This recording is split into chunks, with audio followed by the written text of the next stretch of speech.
Alors, là, on a fait les tests des 4 MTR. On a déterminé que sur les 4 MTR, on avait la faute du cerveau qui était en dysfonction. On a testé globalement la faute du cerveau globale et on a vu que c'était la partie antérieure. On a fait le test en étirement et donc on double toujours avec le test en compression.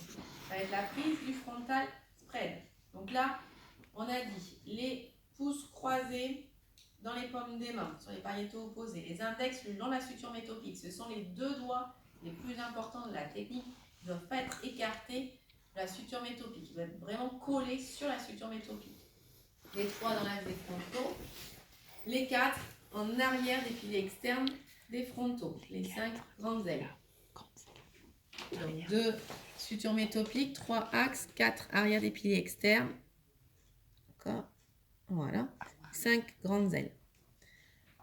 On est parti. Donc là, l'objectif, ce n'est pas de faire une technique articulaire en étalement en RE des frontaux, même si on va être obligé de la réaliser, mais ça va être de venir tester en compression la partie antérieure, la faute du cerveau. Donc dans notre intention, ce n'est pas la même. Donc je vais venir faire une pronation surtout de mes index et décoller les piliers externes en appuyant sur mes pouces et reculer mes seins. Donc, le plus important là, c'est la pronation des index. Je vais analyser quantité-qualité de la compression, mouvement aller, nature de l'arrêt, et je laisserai revenir passivement.